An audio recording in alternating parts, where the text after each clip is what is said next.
जों दिनै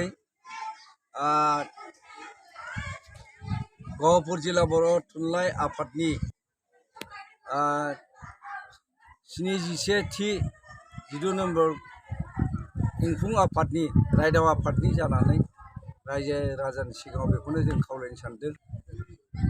जोंनि फैगौ 15 आरो 16 नभेम्बर साननैनि हाबाफारि लानानै जिल्ला थुनलाइ आफादा गाजा गोमजायै खुंनायनि थाखाय लाहार फाहार खालामनाय जाबाय थादों। आरो बे खुंनायाव जोङो फिरफिलिनिफ्राय लानानै जोबजासिम कालचार एबा हारिमु आयदाबो लादों। आरो बेजों लोगोसे जोंहा फरायसालिफोरनिफ्राय बा गामियारिनिफ्राय गट टेलेन्ट रोंगौथि गावनि रोंगौथिखौ दिन्थिनो थाखाय बेखौबो आखायाव लादों। सोरबा सिफुं दामनो गोरों, सेरजा दामनो गोरों, खाम दामनो गोरों, मेथाइ खननो गोरों, नैबेखौ गट टेलेन्टखौ लानाय जादों। आरो गथ' गथाय फरायसुला फरायसुलिफोरनिफ्राय जोङो छबि आखिनाय, गावनो सुजुनाय खन्थाइ आवरायनाय नैबेबायदिखौ जों लानाय जादों। बेवहाय जाहाथे बयखौबो बाहागो लानो थाखाय जों खावलायबाय।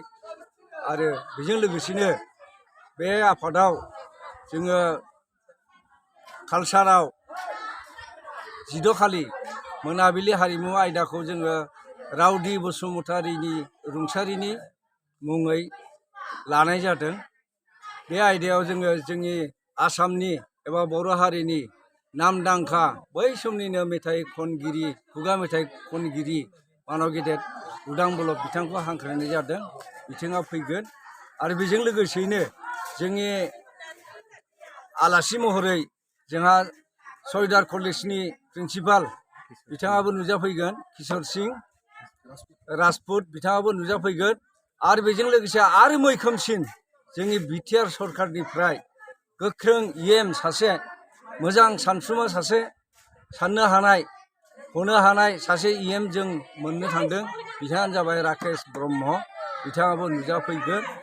आरो ओनसोलनि गेदेमा थुनलाइ सिबियारि, फोरोंगिरि आरो बिनिफ्राय समाज सिबियारि बिथांमोनाबो नुजाफैजोबगोन। बिनिखायनो जोङो 15 नभेम्बर अक्ट'खालि मोनफ्रोमबो गामिनिफ्राय थान्दै महरै आफादगिरि नेहाथारिखौ लानानै साबाखुरि डेलिगेट एबा थान्दै महरै जों हांख्रायनाय जादों। बेवहाय जाहाथे बयबो नुजाफैलायो।